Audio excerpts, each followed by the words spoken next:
السلام علیکم خواتین و حضرات، آج ہم سورہ فاتحہ کی آیت نمبر 1 کی بقایا تفسیر بیان کریں گے۔ آپ لوگوں نے ویڈیو کو فل دیکھنا ہے اور چینل کو سبسکرائب کرنا ہے۔ اعوذ باللہ من الشیطان الرجیم، بسم اللہ الرحمن الرحیم۔ بسم اللہ کی با کا تعلق اسم سے ہے یا فعل سے؟ درج ذیل تفصیل سے یہ بات واضح ہو جاتی ہے کہ بسم اللہ کی با کے بارے میں نحویوں کے جو یہ دو قول ہیں، جن میں سے ایک کے مطابق اس کا تعلق اسم سے ہے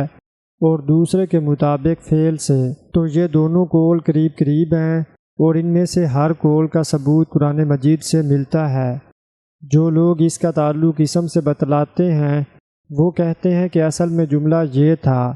بسم اللہ ابتدائی، اللہ کے نام سے میری ابتدا ہے، اور اس کی دلیل یہ ارشاد باری تعالی ہے، اللہ کے نام سے ہے اس سفینہ نوح کا چلنا اور ٹھہرنا،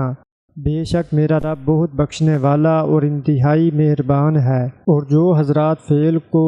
خواہ وہ امر ہو یا خبر اس کا مقدر بتاتے ہیں، مثلا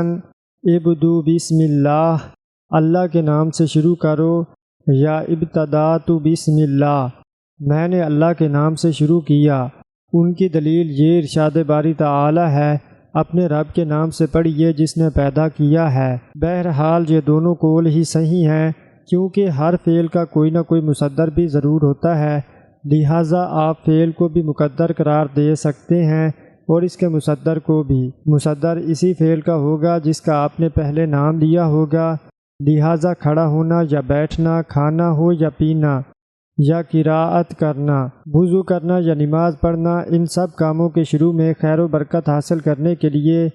ان کی تکمیل کی مدد چاہنے کے لیے اور ان کی قبولیت کے لیے حکم شریعت یہ ہے کہ اللہ تعالیٰ کا نام لیا جائے، واللہ عالم۔ لفظ جلالت اللہ کے معنی، اللہ تبارک و تعالیٰ کا ذاتی علم ہے۔ بیان کیا جاتا ہے کہ یہی اسم اعظم ہے،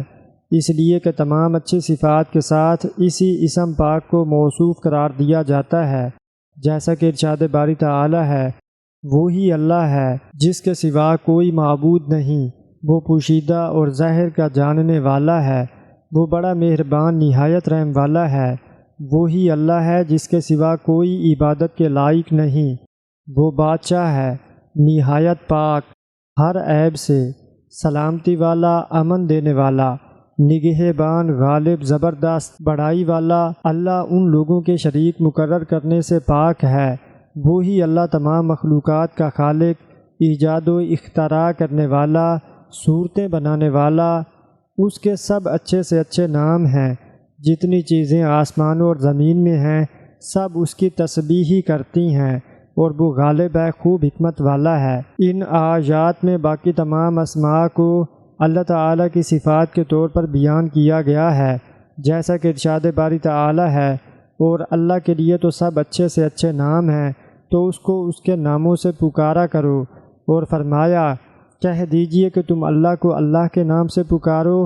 یا رحمان کے نام سے، جس نام سے پکارو اس کے سب نام اچھے سے اچھے ہیں۔ صحیح بخاری و مسلم میں حضرت ابو ہریرہ رضی اللہ تعالیٰ عنہ سے روایت ہے کہ رسول اللہ صلی اللہ علیہ وآلہ وسلم نے فرمایا، بے شک اللہ تعالیٰ کے 99 یعنی ایک کم 100 نام ہیں، جو انہیں یاد کر لے گا وہ جنت میں داخل ہوگا۔ ترمذی اور ابن ماجہ کی روایت میں ان ناموں کی تفصیل بھی آئی ہے۔ ان دونوں کتابوں کی روایتوں میں بیان کیے گئے اسماء حسنہ میں کچھ کمی زیادتی بھی ہے۔ الرحمن الرحیم کی تفسیر، الرحمن الرحیم، بڑا مہربان نہایت رحم والا۔ یہ دونوں نام رحمت سے مشتق ہیں اور دونوں مبالغے کے صیغے ہیں۔ رحمان میں رحیم کی نسبت زیادہ مبالغہ ہے۔ ابن جریر رحمۃ اللہ علیہ کے کلام سے تو معلوم ہوتا ہے کہ اس پر تمام مفسرین کا اتفاق ہے۔ قرطبی رحمۃ اللہ علیہ کہتے ہیں کہ ابن حسار نے کہا ہے، اس اسم کے مشتق ہونے کی دلیل وہ حدیث ہے جسے امام ترمذی نے عبد الرحمن بن عوف رضی اللہ تعالیٰ عنہ سے روایت کیا اور اسے صحیح قرار دیا ہے کہ رسول اللہ صلی اللہ علیہ وآلہ وسلم نے فرمایا، اللہ تبارک و تعالی ارشاد فرماتا ہے کہ میں اللہ ہوں، میں رحمان ہوں، میں نے رحم کو پیدا کیا اور اپنے نام سے اس کے نام کو مشتق کیا ہے، جس نے اسے ملایا میں اسے ملاؤں گا، اور جس نے اسے توڑا میں بھی اسے توڑ دوں گا۔ یہ حدیث واضح دلیل ہے کہ یہ اسم پاک مشتق ہے۔ کفار عرب کا اسم پاک الرحمن سے انکار کرنا اللہ تعالیٰ کے بارے میں ان کی جہالت کی وجہ سے تھا۔ قرطبی رحمۃ اللہ علیہ کہتے ہیں کہ یہ بھی بیان کیا گیا ہے کہ رحمان اور رحیم کا ایک ہی معنی ہے، جس طرح ندمان اور ندیم کا ایک ہی معنی ہے۔ یہ قول ابو عبید کا ہے۔ ایک قول یہ بھی ہے کہ فعلان کے صیغہ فعیل کی طرح نہیں ہے، کیونکہ فعلان کے صیغے میں مبالغہ ضرور ہوتا ہے، جیسے رجل غضبان اس شخص کو کہتے ہیں جو شدید غصے میں ہو، مگر فعیل کا صیغہ فاعل یا مفعول کے معنی میں بھی آتا ہے، اور اس صورت میں اس میں مبالغہ نہیں ہوتا۔ ابو علی فارسی کہتے ہیں کہ رحمان عام اسم ہے جو رحمت کی تمام قسموں کو شامل ہے، اور یہ صرف اللہ تعالیٰ کے لیے خاص ہے، اور رحیم صرف مومنوں کی مناسبت سے ہے۔ ارشاد باری تعالیٰ، اور اللہ مومنوں پر مہربان ہے۔ ابن عباس رضی اللہ تعالیٰ عنہما فرماتے ہیں کہ یہ دونوں نام رحمت اور رحم والے ہیں، اور ایک میں دوسرے سے زیادہ رحمت اور رحم ہے۔ ابن جریر نے اپنی سند کے ساتھ بیان کیا ہے کہ ارزمی کہتے ہیں کہ الرحمن کی معنی ہے تمام مخلوق پر رحم فرمانے والا، اور الرحیم کے معنی ہے مومنوں پر رحم فرمانے والا۔ مفسرین بیان کرتے ہیں کہ اسی لیے اس نے فرمایا ہے پھر وہ عرش پر مستوی ہوا، وہی رحمان ہے، اور فرمایا وہ رحمان ہے عرش پر مستوی ہے۔ ان آیات میں استوا مستوی ہونے کا ذکر اسم پاک الرحمن کے ساتھ فرمایا تاکہ یہ نام تمام مخلوق کو اپنی رحمت میں شامل کر سکے، اور مومنوں کے لیے فرمایا اور اللہ مومنوں پر بہت رحمت کرنے والا ہے، یعنی مومنوں کے ذکر کے حوالے سے بطور خاص اس میں پاک رحیم کو ذکر فرمایا ہے۔ اس سے معلوم ہوا کہ الرحمن میں الرحیم کی نسبت زیادہ مبالغہ ہے، کیونکہ اس میں دونوں جہانوں اور تمام مخلوق کے لیے عموم ہے، جبکہ الرحیم مومنوں کے ساتھ خاص ہے۔ لیکن ایک حدیث میں مذکور ایک دعا میں یہ الفاظ بھی آئے ہیں، اے دنیا و آخرت کے رحمان و رحیم۔ اللہ تعالیٰ کا اسم پاک رحمان بھی اللہ تعالیٰ ہی کے ساتھ مخصوص ہے، اس کے سوا کسی اور کو اس نام کے ساتھ موسوم نہیں کیا جا سکتا، جیسا کہ ارشاد باری تعالیٰ ہے کہہ دیجئے کہ تم اللہ کو اللہ کے نام سے پکارو یا رحمان کے نام سے، جس نام سے بھی پکارو تمام اچھے سے اچھے نام ہے۔ کہہ دیجئے کہ تم اللہ کو اللہ کے نام سے پکارو یا رحمان کے نام سے، جس نام سے بھی پکارو تمام اچھے سے اچھے نام اسی کے ہیں۔ اور فرمایا اور اے پیغمبر جو اپنے پیغمبر ہم نے آپ سے پہلے بھیجے ہیں ان کے احوال دریافت کر لیں، کیا ہم نے رحمان کے سوا اور معبود بنائے تھے کہ ان کی عبادت کی جائے؟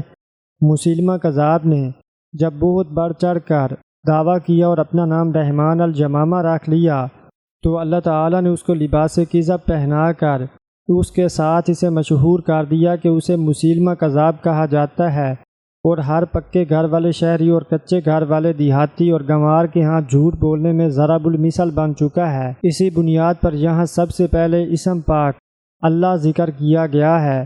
کہ اس نام میں اس کا کوئی شریک نہیں، اور صفات میں سب سے پہلے اس کی صفت الرحمن بیان کی گئی ہے، اور اس نام سے بھی اللہ کے سوا کسی اور کو موسوم کرنے سے منع کر دیا گیا ہے، جیسا کہ ارشاد باری تعالیٰ ہے کہہ دیجئے کہ تم اللہ کو اللہ کے نام سے پکارو یا رحمان کے نام سے، جس نام سے بھی پکارو تمام اچھے سے اچھے نام اسی کے ہیں۔ مسلمہ نے اپنے آپ کو اس نام سے موسوم کیا تو یہ اس کی بدترین جرت تھی، اس کے گمراہ ساتھیوں کے سوا اس کی اس بات کو کسی اور نے قبول نہیں کیا تھا۔ رحیم کی صفت کے ساتھ اللہ تعالیٰ نے دوسروں کو بھی موصوف قرار دیا ہے، مثلا ارشاد باری تعالیٰ ہے لوگو یقیناً تمہارے پاس تم ہی میں سے ایک پیغمبر آئے ہیں، تمہاری تکلیف ان پر گراں گزرتی ہے اور وہ تمہاری بھلائی کے بہت خواہش مند ہیں، اور مومنوں پر نہایت شفقت کرنے والے اور مہربان ہے۔ اسی طرح اس نے اپنے بعض دیگر اسماء کے ساتھ بھی دوسروں کو موصوف قرار دیا ہے، مثلا ارشاد باری تعالیٰ ہے بے شک ہم نے انسان کو مخلوط نطفے سے پیدا کیا تاکہ اسے آزمائیں، تو ہم نے اس کو سننے دیکھنے والا بنایا۔ اس آیت میں انسان کے لیے بھی سمیع و بصیر کے الفاظ استعمال کیے گئے ہیں۔ حاصل کلام یہ ہے کہ اللہ تعالیٰ کے کچھ اسماء گرامی ایسے ہیں جن سے غیر اللہ کو بھی موسوم قرار دیا جا سکتا ہے، اور کچھ ایسے ہیں جن کے ساتھ غیر اللہ کو موسوم قرار نہیں دیا جا سکتا، کیونکہ وہ اسی کی ذات گرامی کے لیے مخصوص ہیں۔ مثلاً اللہ، رحمان، خالق اور رازق وغیرہ۔ یہی وجہ ہے کہ اس مقام پر اللہ تعالیٰ نے پہلے اپنے اسم پاک اللہ کا ذکر کیا، پھر اس کی صفت رحمان بیان فرمائی، کیونکہ یہ رحیم کی نسبت زیادہ خاص اور زیادہ معروف ہے، اور قاعدہ یہ ہے کہ سب سے پہلے اس نام کو ذکر کیا جاتا ہے جو افضل اور اشرف ہوتا ہے۔ یہی وجہ ہے کہ یہاں سب سے پہلے اس نام سے آغاز کیا جو سب سے زیادہ خاص تھا، پھر اسے ذکر کیا جو اس سے قدرے کم خاص تھا۔ حدیث سلمہ رضی اللہ تعالی عنہا میں ہے کہ رسول اللہ صلی اللہ علیہ وآلہ وسلم قرأت فرماتے ہوئے ہر آیت پر وقف فرماتے تھے، جیسے بسم اللہ الرحمن الرحیم پڑھتے پھر ٹھہر جاتے، الحمدللہ رب العالمین پڑھتے پھر ٹھہر جاتے۔ اسی وجہ سے قراء کی ایک جماعت نے بسم اللہ الرحمن الرحیم اور الحمدللہ رب العالمین کے درمیان وقف کر کے پڑھا ہے، جبکہ ایک جماعت نے الرحیم کی میم کو الحمدللہ کے لام کے ساتھ ملا کر پڑھا ہے۔ تو آج کی ویڈیو میں اتنا ہی، ملتے ہیں جی اگلی ویڈیو میں۔ تو ویڈیو کو لائک، شیئر، کمنٹ اور چینل کو سبسکرائب کرنا مت بھولنا۔ تب تک کے لیے اللہ حافظ۔